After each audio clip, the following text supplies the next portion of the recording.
Bonjour mesdames et messieurs, c'est encore un plaisir de vous retrouver sur la chaîne EAD TV qui est une chaîne éducative et moi en ce qui me concerne je suis le coach Jolin Ondele, coach en développement personnel et expert en motivation. Aujourd'hui dans notre émission Timing Coaching, cette émission à laquelle vous êtes habitués, nous allons parler de mon nouveau livre qui est sorti, ça fait déjà 2 mois, aux éditions Le Lys Bleu en France et c'est un livre qui s'intitule La puissance de l'action. Un livre qui aujourd'hui fait partie des livres les plus vendus dans des librairies telles que la FNAC, que je vous invite d'ailleurs à acheter. Alors pourquoi je vais vous parler de ce livre? Je vais vous parler beaucoup plus du titre de ce livre, La puissance de l'action. Pourquoi je l'ai écrit? Je l'ai écrit à partir d'un constat simple. J'ai remarqué que la plupart des gens qui peinent dans la vie, qui souffrent, c'est simplement dû au fait qu'ils agissent peu ou encore qu'ils agissent pas du tout. Mais il y a des raisons à cela.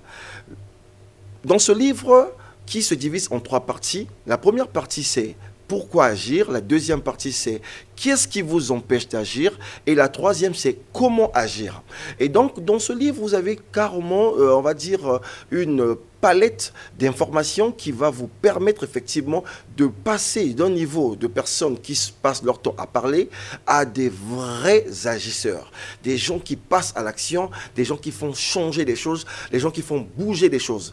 Parce que vous n'êtes pas sans ignorer que le monde dans lequel nous vivons n'est que le résultat ou encore la conséquence des actions que certaines personnes ont eu à mener. Si ces gens-là étaient léthargiques, si ces gens-là s'étaient réfugiés dans tant d'excuses aujourd'hui, mais je vous assure que tout ce qui nous entoure, nous ne jouirons pas de ces choses-là.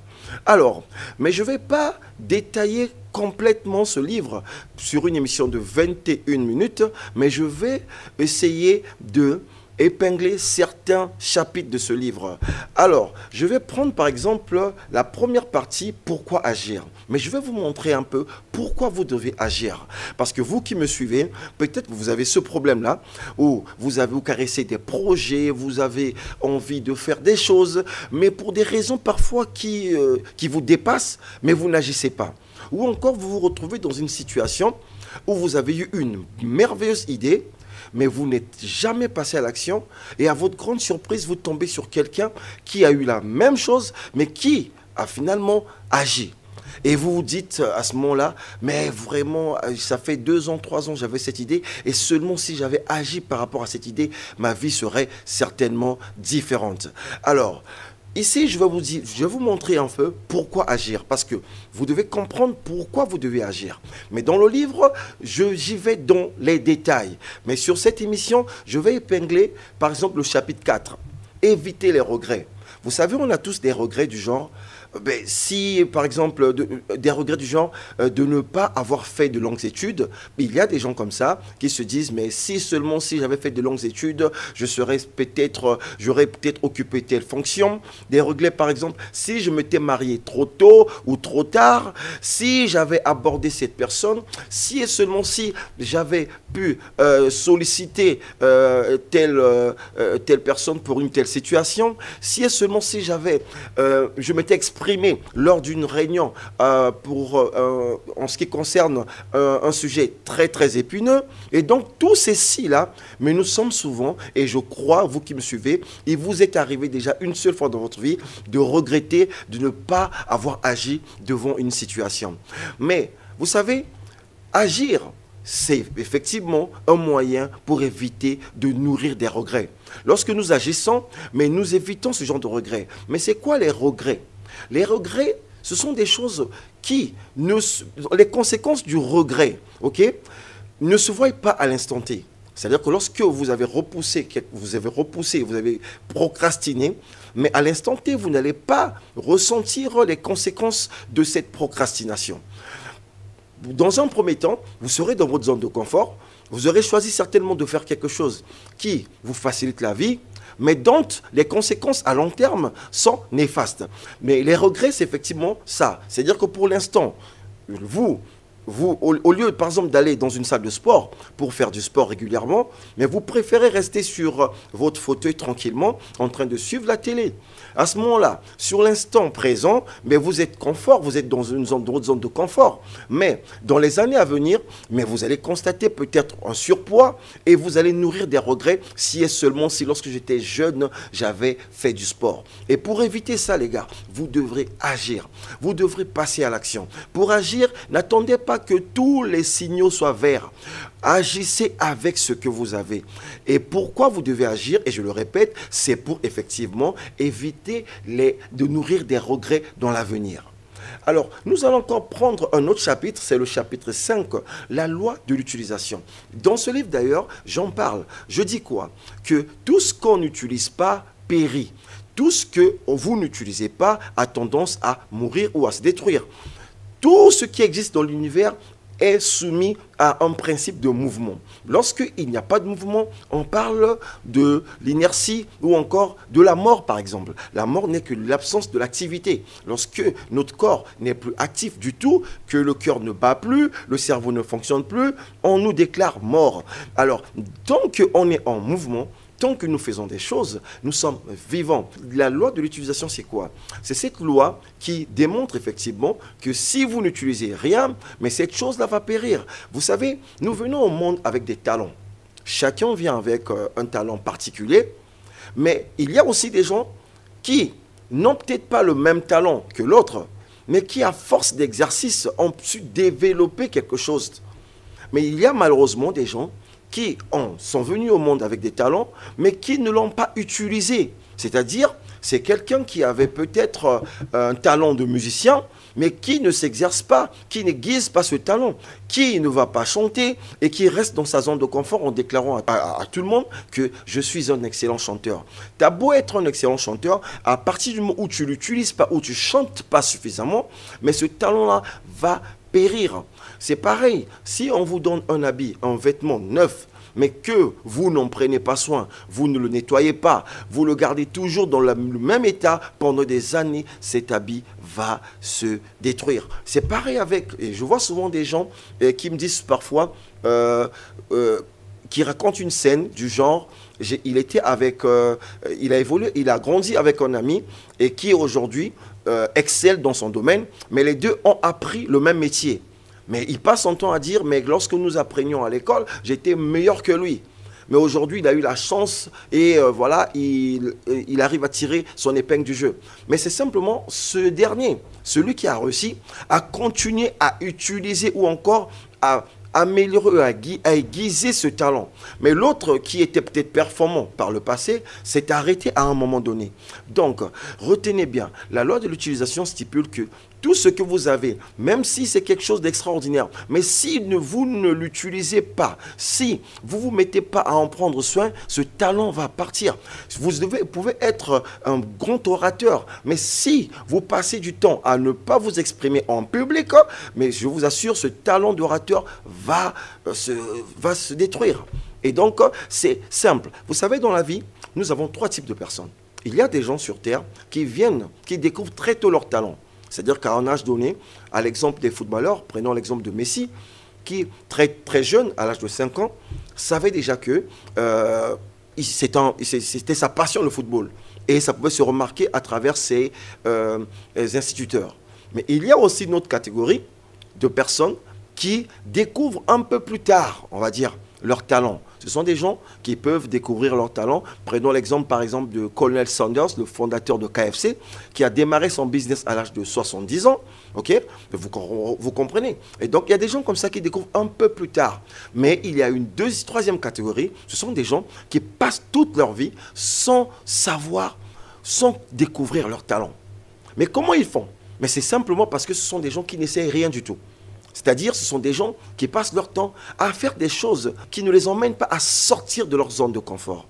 Ils restent là à répéter les mêmes choses, d'où c'est impossible à ce moment-là de se découvrir, de connaître leur véritable talent. Et donc, sur ces 3 catégories-là, vous avez en premier, je l'ai dit, des gens qui découvrent très tôt leur talent, mais Découvrir son talent, c'est une chose, mais en prendre soin, c'est encore plus important.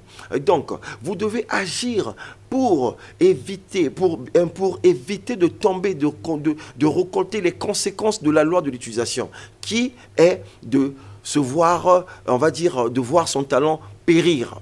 Ok? Alors là, c'était sur 2 chapitres de ce livre, sur pourquoi vous devez agir. Et là, nous allons passer maintenant sur qu'est-ce qui vous empêche d'agir. Et ça, c'est la deuxième partie de ce livre. Parce que vous savez que si vous n'agissez pas, peut-être que vous l'ignorez, mais il y a forcément des forces qui vous empêchent d'agir. Des forces qui peuvent être conscientes ou des forces qui peuvent être inconscientes. Alors, je vais prendre le 6e chapitre de ce livre, la peur de l'échec.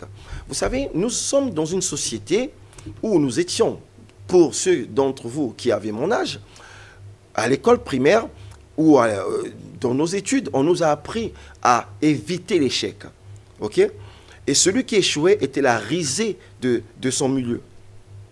Et cela a développé en nous cette peur de l'échec. La peur de perdre quelque chose. Ok? Alors, cette peur que nous nourrissons nous empêche véritablement d'agir. Mais je vous dis, à travers, dans ce livre, j'en parle, mais ce que les gens ignorent, c'est que nous apprenons qu'à travers les échecs. On n'apprend pas à travers un succès.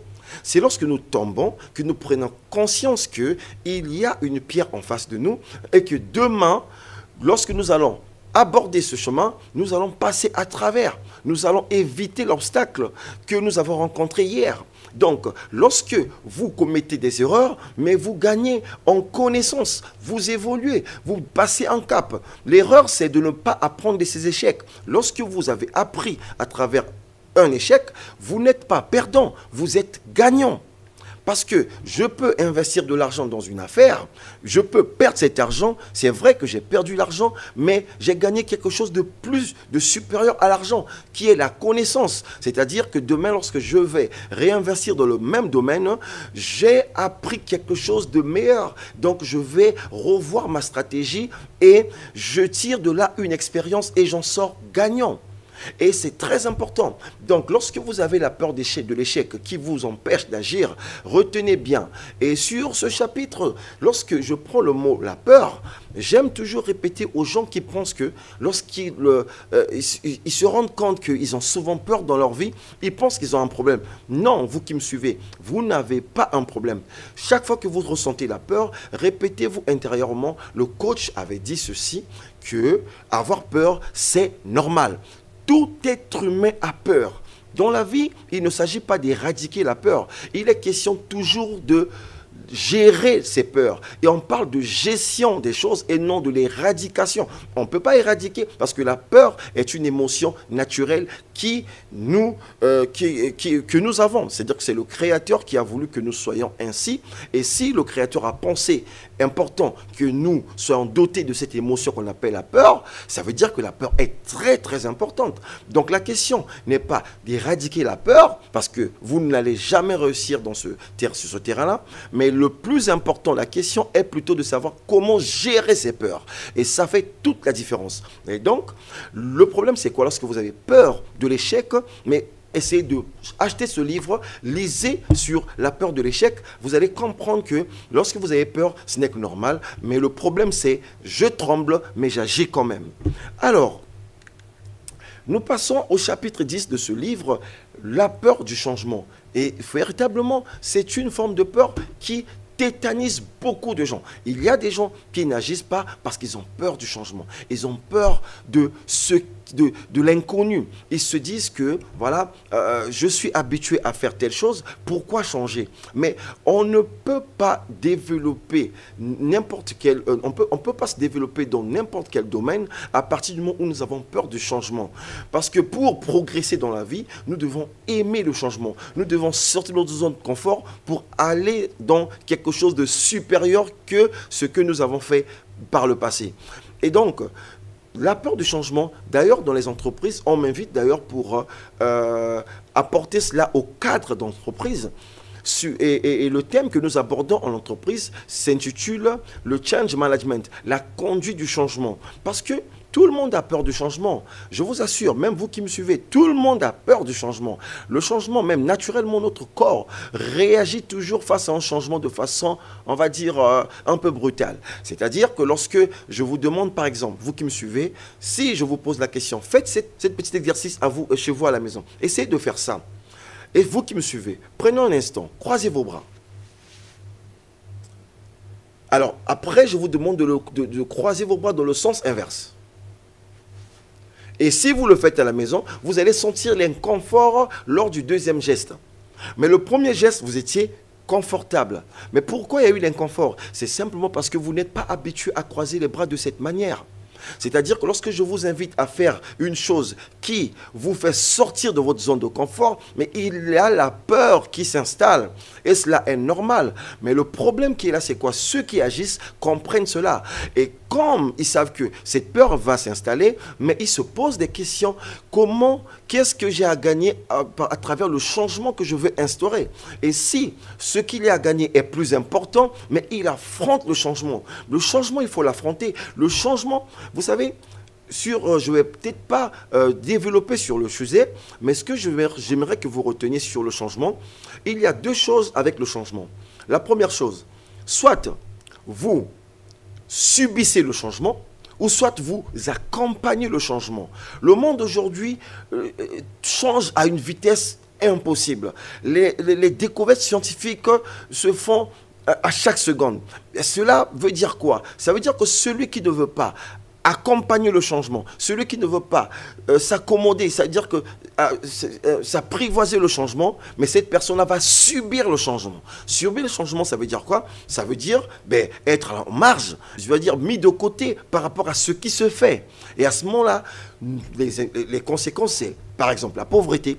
Parce que si et seulement si vous ne vous posez pas les questions sur comment faire mieux ce que je fais déjà bien, mais vous allez rester toujours dans votre façon de faire, mais votre façon de faire peut être surannée, alors que pendant que vous me suivez, il y a mille et une façons de faire la même chose. Donc, comprenez-moi très bien. Le changement est important. Il vous incombe de l'accompagner pour éviter de le subir. Alors, mais je répète que les détails sont dans ce livre que je vous invite d'acheter à la FNAC de Brazzaville. Troisième partie, pour mettre un terme à cette émission, il s'agit de comment agir. Alors c'est là une des parties les plus importantes de ce livre. Parce qu'au départ, je vous ai dit, la première partie, c'est pourquoi agir. La deuxième partie, je disais tantôt, c'était qu'est-ce qui vous empêche d'agir. Et on va boucler la boucle, si je peux me permettre de le dire comme ça, sur la troisième partie qui est tout autre que comment agir. Alors, là-dedans, il y a vraiment tout à gagner. Vous allez découvrir des recettes sur comment agir. Mais je vais prendre encore, comme je vous ai dit, le dernier chapitre de mon livre, « Après tout, ce n'est qu'un jeu ». Après tout, ce n'est qu'un jeu. Je vois des gens qui prennent trop les choses au sérieux. Vous êtes tellement investi dans ce que vous faites au niveau émotionnel que lorsque les choses ne marchent pas comme vous le souhaitez, mais c'est là où on peut voir des gens qui se suicident, c'est là où on peut voir des gens qui deviennent malades parce que les choses ne sont pas tournées, ne sont pas passées comme ils ont souhaité. Mais c'est simplement parce qu'ils prennent trop au sérieux. Comprenez-moi très bien, après tout, ce n'est qu'un jeu. Le travail que nous faisons, tout ce que nous faisons à la fin, ce n'est qu'un game, parce qu'à la fin, tout ceci va passer. Ok?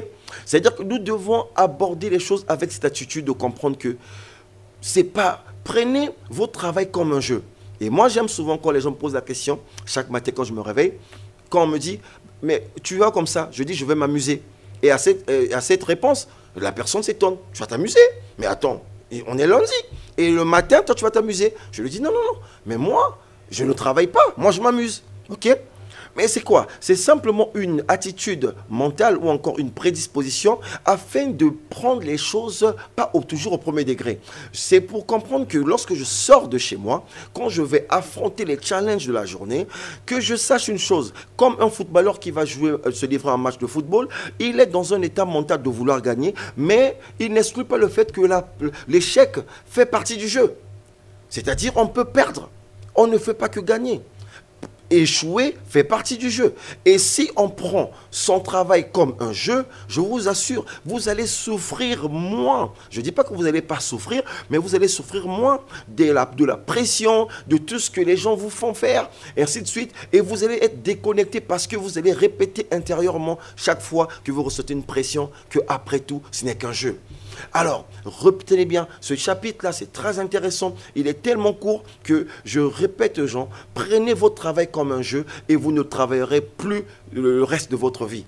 Parce que lorsque on considère les choses, on prend les choses comme un jeu, mais ça veut dire qu'on les aborde. Il ne s'agit pas là de se dire qu'on va être un peu dans la désinvolture. Non, il s'agit simplement de se dire que le travail, il est sérieux pour moi, mais je le vois comme un jeu. Et un jeu, c'est quoi? On n'a que deux issues. Soit on gagne ou soit on perd. Ce sont les principes du jeu. Il n'y a que comme ça que ça se passe. Et donc, lorsque je perds, ben, je secoue, je me relève. Je tombe, je me relève. Je comprends que c'est un jeu. Parce que vous savez une chose, j'aime bien souvent cette phrase-là que mon coach me dit toujours. Les géants tombent et trébuchent. Mais il y a que les vers de terre et les serpents qui ne tombent pas. Parce qu'ils sont déjà à terre, en fait. Le problème, c'est que lorsque vous êtes grand, la preuve que vous êtes grand, c'est que vous allez trébucher, vous allez tomber. Mais tomber n'est pas le problème. C'est demeurer dans la position dans laquelle vous vous retrouvez après être tombé qui est un problème. Mais lorsque vous vous relevez chaque fois que vous êtes tombé, vous êtes un grand, vous êtes un géant, vous êtes un homme fort. Donc, ce n'est pas les échecs qui vous définissent. Mais les échecs révèlent simplement la personne que vous êtes. Et donc, je vous incite, je vous en prie, je vous conjure, je lance un appel, mes chers amis, à lire ce merveilleux livre qui est vendu à la FNAC de Brazzaville, qui fait partie des livres les plus vendus du coach Jolien Ondélé. C'est vrai que ce livre est beaucoup plus disponible en Europe, à Pointe-Noire, pas encore, pour vous qui me suivez, mais si vous avez un frère à Brazzaville, n'hésitez pas. Commander ce livre de développement personnel d'un coach congolais, un fils du pays, qui a écrit un livre sur le développement personnel et tiré du vécu africain. Parce que je veux quand même donner en détail, c'est que lorsque j'écris, mon livre est inspiré de la réalité de chez nous. Il ne s'agit pas, parce que je suis congolais, donc je dois écrire, je dois m'inspirer de l'environnement qui m'entoure. Et donc, c'était cette émission Timing Coaching. Et aujourd'hui, c'était un numéro consacré au livre La puissance de l'action, qui est mon deuxième livre, après le tout premier qui était La recette du bonheur. C'était un plaisir de passer encore du temps avec vous et de vous partager ces connaissances que je crois aide beaucoup de gens de par les messages que je reçois, de par les coups de fil que je reçois. Ça me fait plaisir parce que mon plus gros bonheur, c'est de changer la vie, ne serait-ce que d'une personne. C'est quand je vois quelqu'un qui me dit, voilà coach, j'ai lu votre livre, mais en tout cas, depuis que j'ai lu ce livre-là, je connais des changements au niveau professionnel, de ma carrière, et ainsi de suite. Ça, c'est le plus gros bonheur, c'est ma plus grande couronne. Et donc, vous qui me suivez, j'aimerais que vous fassiez partie de ces gens qui peut-être demain, même si vous ne m'appelez pas, mais que le changement, que quelque chose de positif s'installe dans votre vie à travers la lecture de ce livre. Sur ce, tenez-vous bien, c'est toujours le coach Jolien Ondélé et avec le même plaisir et la même motivation de vous partager ces informations. À nous revoir au prochain numéro. Sur ce, portez-vous bien. Que Dieu vous bénisse.